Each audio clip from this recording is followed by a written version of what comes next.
श्रीमद् भागवत गीता हिंदुओं का पवित्र ग्रंथ है, जिसमें 700 श्लोक एवं 18 अध्याय है।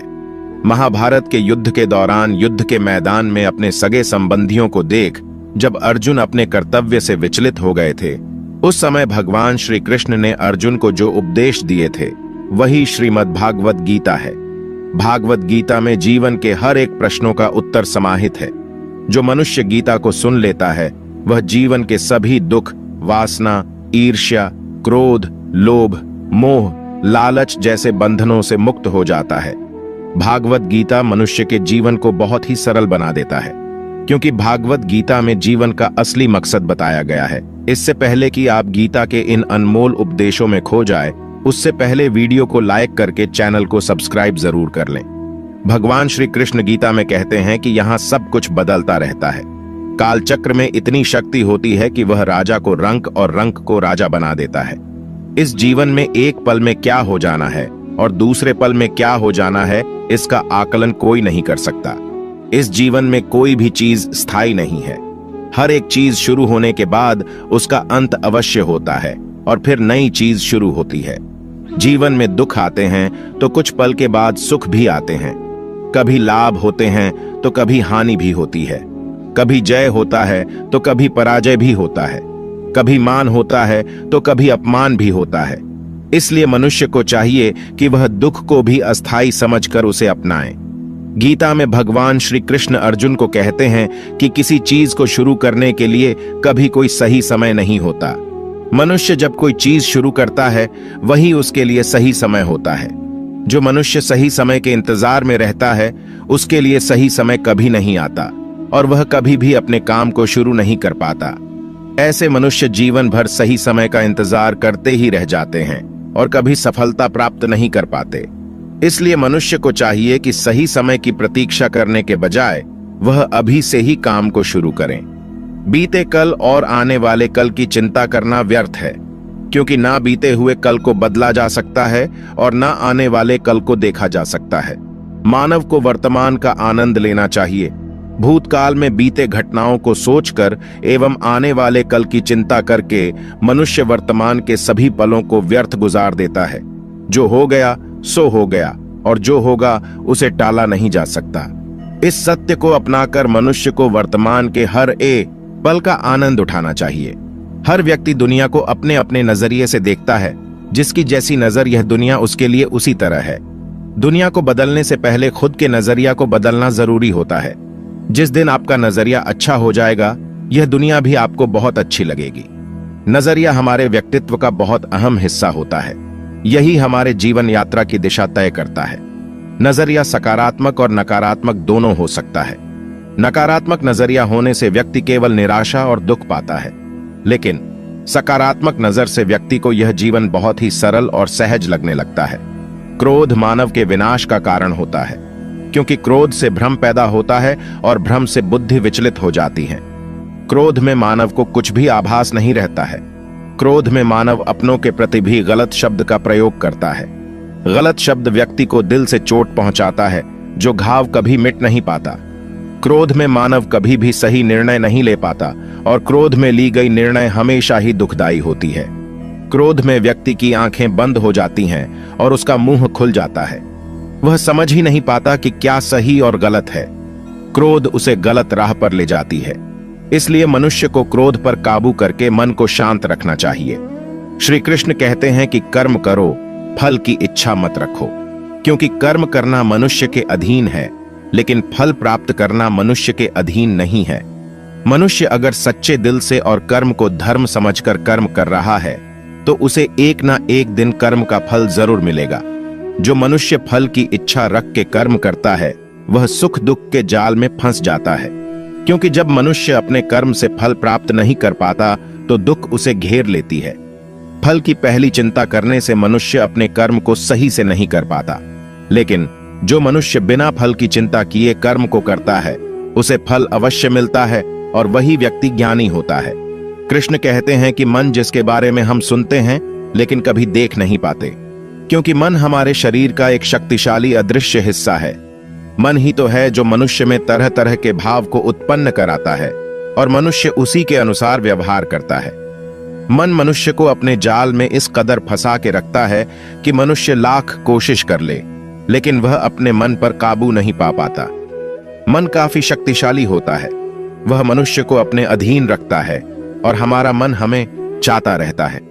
मन मनुष्य को घमंड की मदिरा पिलाकर मदहोश करने की शक्ति रखता है।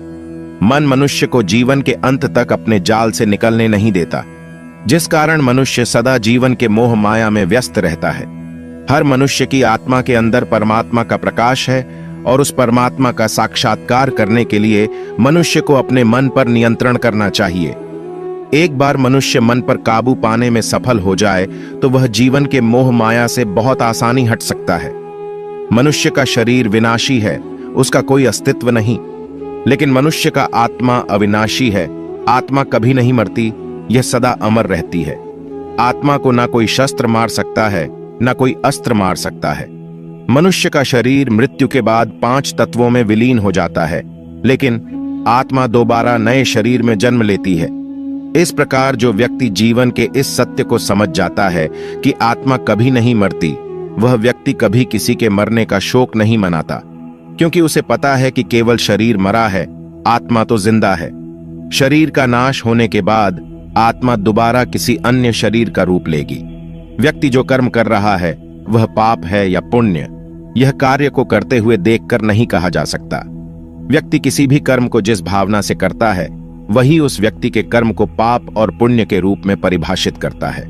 उदाहरण के लिए, कोई व्यक्ति धन के लालच में किसी की हत्या कर देता है, वहीं दूसरा व्यक्ति किसी की जान बचाने के लिए किसी दुष्ट व्यक्ति की हत्या कर देता है। यहां दोनों व्यक्ति के द्वारा किसी की हत्या की गई है, दोनों का ही कर्म समान है, लेकिन दोनों का कर्म पाप का भागीदारी नहीं है।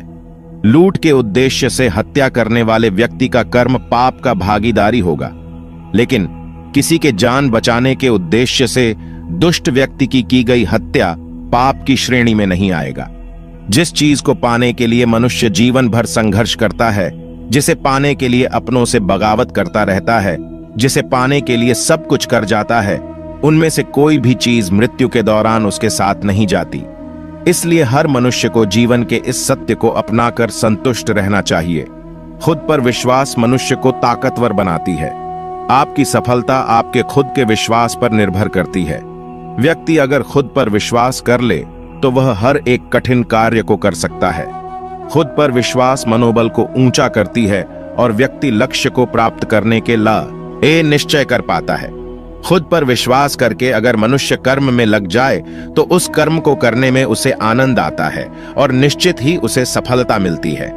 आज संसार के मानव विभिन्न धर्मों में बंट चुका है और वे धर्म, संप्रदाय और भगवान के नाम पर एक दूसरे के विरोधी हैं, लेकिन उन्हें नहीं पता कि संसार में ईश्वर के कई रूप हैं और इसमें कोई भी छोटा नहीं है। परमात्मा का हर एक रूप समान है। जिस तरीके से हर एक नदी अंत में सागर में जाकर मिलती है, उसी तरह हर एक धर्म, मत की धाराएं परमात्मा रूपी सागर में जमा होती हैं। इस संसार के निर्माता एक ही परमपिता है। इसलिए हर एक इंसान को धर्म जात से परे एक ईश्वर की आराधना करते हुए मिलजुल कर रहना चाहिए। जो व्यक्ति कर्म और ज्ञान को अलग अलग समझता है वह अज्ञानी है। ज्ञानी व्यक्ति के लिए कर्म और ज्ञान दोनों ही एक ही है, क्योंकि बिना कर्म के ज्ञान का कोई अर्थ नहीं। गीता कहती है कि ज्ञान को पढ़ने से प्राप्त नहीं किया जा सकता, इसके लिए अनुभव करना चाहिए और अनुभव करने के लिए कर्म करना जरूरी होता है। इस तरह कर्म करने से ज्ञान का अनुभव होता है। संसार में सबसे ऊंचा धर्म कर्तव्य का पालन करना है। जो व्यक्ति अपने कर्तव्यों का भली भांति पालन करता है, उसे सुख और मन की शांति का अनुभव होता है। अपना कर्म भले ही कितना ही कष्टदायक क्यों ना हो, लेकिन अपने कर्म को कर्तव्य समझकर करना दूसरे की नकल करने से श्रेष्ठ होता है। कर्तव्य मनुष्य को बेहतर बनाता है।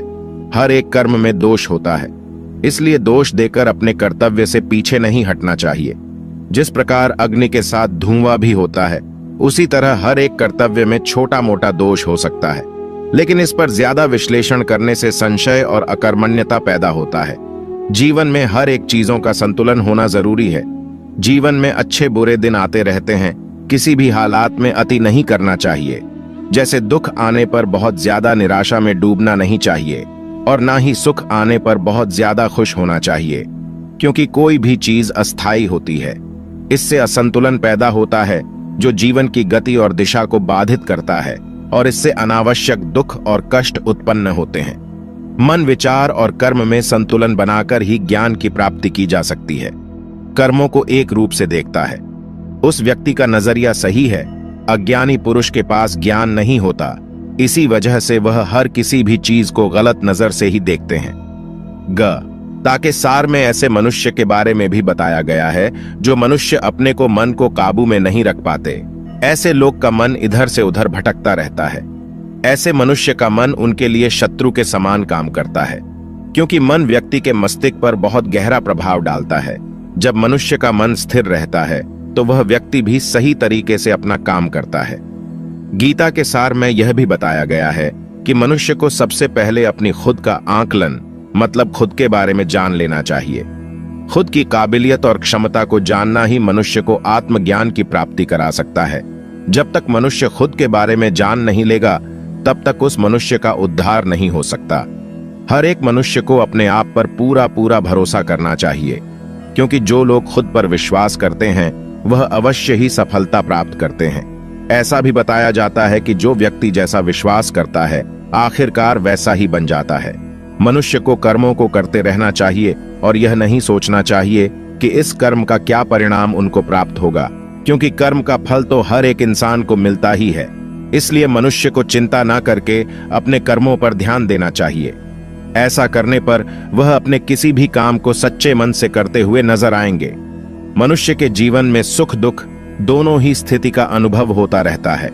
सुख की स्थिति में मनुष्य ज्यादा ही प्रसन्न हो जाता है, तो वही दुख की स्थिति में मनुष्य निराशा महसूस करता है।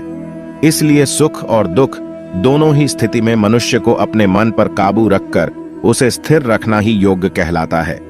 जब कोई भी मनुष्य सांसारिक इच्छाओं को त्याग करके फल की चिंता न करके अपने कर्मों को करता है, तो उसी स्थिति को मनुष्य योग में स्थित कहलाता है। जो मनुष्य अपने मन को काबू में कर लेता है, वह मनुष्य का मन ही उसका सच्चा मित्र बन जाता है। लेकिन जो मनुष्य अपने मन को काबू में नहीं कर पाता, उसके लिए उसका मन ही उसका दुश्मन साबित होता है। वहीं जो मनुष्य अपने मन पर विजय प्राप्त कर ले, तो उसको परमात्मा की प्राप्ति हो जाती है। इसका मतलब जिस भी मनुष्य को ज्ञान की प्राप्ति हो जाती है, उसके लिए सुख दुख, सर्दी गर्मी और मान अपमान सब एक समान हो जाता है। किसी भी चीज की अधिकता उनके लिए हानिकारक साबित हो सकती है। यह किसी भी प्रकार की अधिकता हो सकती है, कड़वाहट हो या फिर मधुरता, खुशी हो या गम। हमें कभी भी किसी भी चीज की अति करना हमारे लिए नुकसानदायक साबित हो सकती है। जीवन में संतुलन बनाए रखना है, बहुत जरूरी है। जब तक मनुष्य अपने जीवन में संतुलन नहीं बनाएगा, तब तक मनुष्य अपने जीवन को खुशी से व्यतीत नहीं कर सकता। इसलिए मनुष्य को अपने जीवन में किसी भी चीज को ज्यादा करने से बचना चाहिए और जीवन में संतुलन बनाकर रख सही है। जो मनुष्य बहुत मतलबी होते हैं और उनको बस अपने मतलब से मतलब होता है और वह अपना मतलब पूरा करने के लिए कुछ भी कर सकते हैं, उन लोगों का कभी भी भला नहीं होता। आपको यह बात भी बता दे, मनुष्य का स्वार्थ उसे अन्य लोगों से दूर ले जाकर उसे नकारात्मक स्थिति और ले जाता है, जिससे वह व्यक्ति संसार में अकेला रह जाता है। वहीं गीता में यह भी कहा गया है कि एक स्वार्थी व्यक्ति शीशे में फैले धूल की तरह होता है, जिसकी वजह से वह व्यक्ति अपना सही प्रतिबिंब कभी देख नहीं पाता। इसलिए किसी भी व्यक्ति को अगर जीवन में खुशी पूर्वक अपना जीवन व्यतीत करना हो, तो अपने स्वार्थ को कभी भी अपने पास नहीं आने दे, क्योंकि एक स्वार्थी मनुष्य दोस्ती में भी अपना स्वार्थ निकालने की कोशिश करता रहता है। इसलिए जीवन में ऐसा मनुष्य बने जो अपने साथ साथ लोगों की भलाई के बारे में भी सोचे, तभी जाकर वह मनुष्य एक सफल और खुशी पूर्वक अपना जीवन व्यतीत करता हुआ नजर आता है। ईश्वर हमेशा ही अपने भक्तों का साथ देते रहते हैं। जो मनुष्य इस प्रभावशाली सत्य को मान लेता है, तो उसका जीवन पूरी तरह से बदलता हुआ उसे महसूस होता है, क्योंकि संसार का निर्माण भगवान ने ही किया है और वही इस पूरे संसार को चला रहे हैं। इंसान तो बस एक कठपुतली है जो भगवान के इशारों पर चल रही है। इसलिए मनुष्य को कभी भी अपने भविष्य और वर्तमान की चिंता नहीं करनी चाहिए, क्योंकि भगवान उनकी हर एक विकट परिस्थिति में उनका साथ देते हैं और हमें मुश्किल से बाहर निकालते ही है। इसलिए हम सबको ईश्वर पर सदैव भरोसा रखना चाहिए। लोग सदैव ही हर एक परिस्थिति में सत्य पर संदेश की आदत रखते हैं और जरूरत से ज्यादा शक करते हैं। ऐसे लोगों के बारे में भगवान श्री कृष्ण ने ऐसा कहा है कि पूर्ण सत्य की खोज, यह हमेशा संदेह करना, मनुष्य को दुख का कारण बनती है। शक करना एक ऐसी आदत है जो मजबूत से मजबूत रिश्ते को भी खतरे में डाल देती है। वहीं जिज्ञासा होना एक अलग बात है, लेकिन पूरी तरह से सत्य की खोज या फिर संदेह करना उसको दुख प्रदान करती है। और शक करने वाला इंसान के पास अंत में पछतावा के अलावा कुछ भी नहीं रहता। जाहिर है कि मनुष्य के सुख और दुख में मन की स्थिति एक जैसी नहीं रहती है। सुख में मनुष्य ज्यादा उत्साहित हो जाता है और दुख में वह बेकाबू हो जाता है।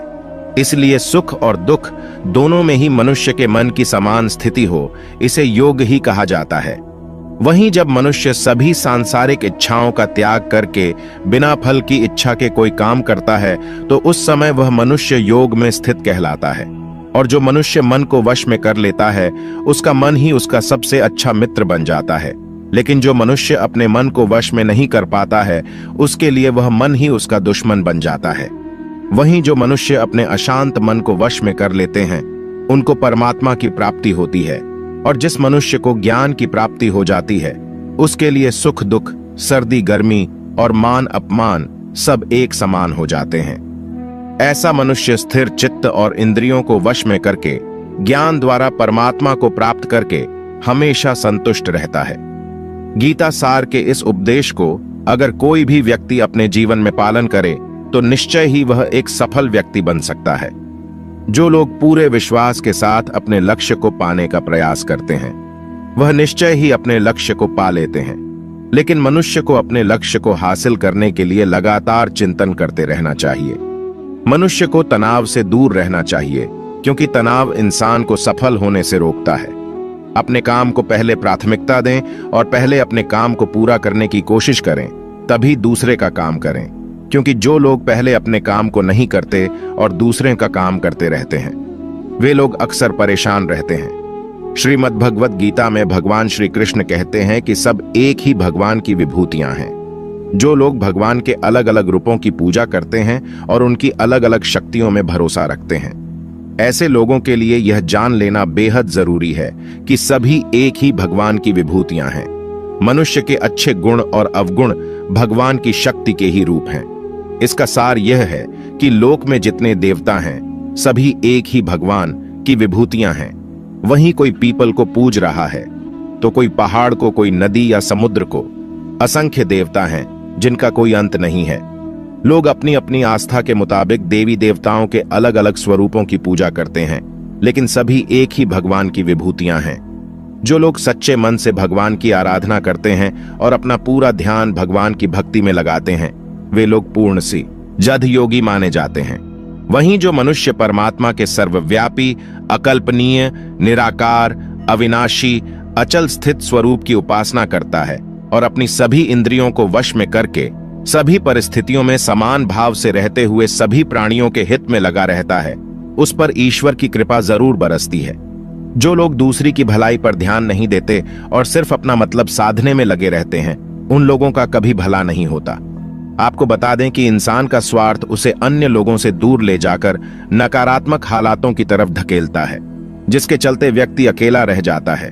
वहीं गीता में यह भी कहा गया है कि स्वार्थ शीशे में फैली धूल की तरह है, जिसकी वजह से व्यक्ति अपना प्रतिबिंब ही नहीं देख पाता। वहीं अगर आप चाहते हैं कि आप भी अपना जीवन खुशीपूर्वक व्यतीत करें, तो इसके लिए यह जरूरी है कि आप अपने स्वार्थ को कभी अपने पास नहीं आने दें, क्योंकि स्वार्थी मनुष्य दोस्ती भी सिर्फ अपना स्वार्थ निकालने के लिए करते हैं। आपने अक्सर यह सुना होगा कि जिसका कोई नहीं होता, उसका भगवान होता है। गीता सार में भी यह कहा भी गया है कि ईश्वर हमेशा मनुष्यों का साथ देता है। वहीं जब व्यक्ति इस प्रभावशाली सत्य को मान लेता है, तो उसका जीवन पूरी तरह बदल जाता है।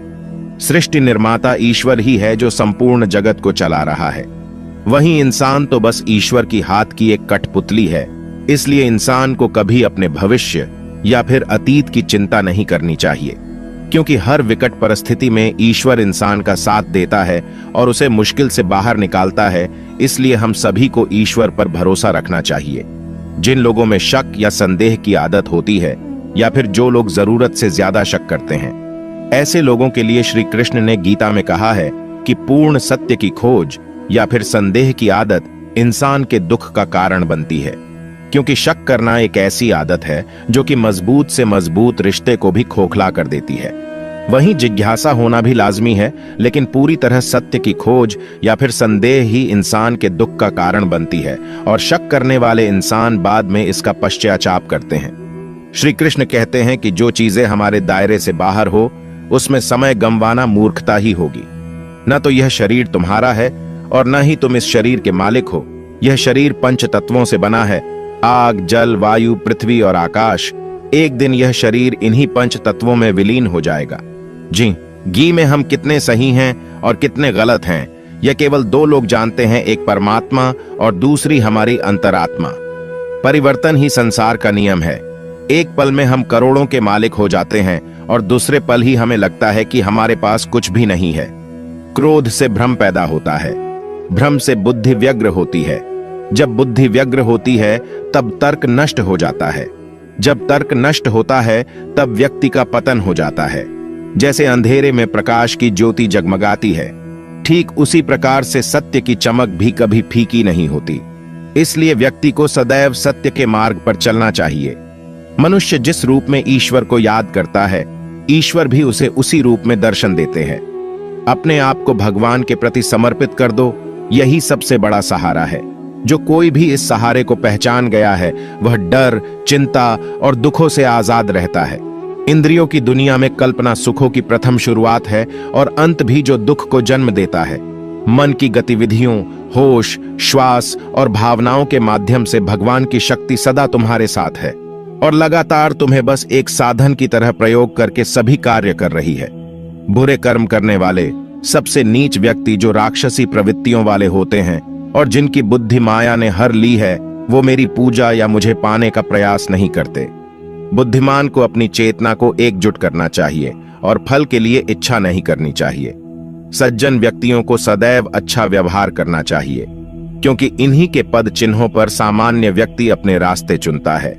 भगवान श्री कृष्ण ने श्रीमद् भगवत गीता में जो भी उपदेश दिए हैं, अगर इन उपदेशों को लोग अपने जीवन में उतार लें तो वे निश्चय ही अपने जीवन में सफल हो सकते हैं। गीता सार के ये उपदेश वाकई एक सफल जीवन के निर्माण करने में अपनी अहम भूमिका निभाते हैं।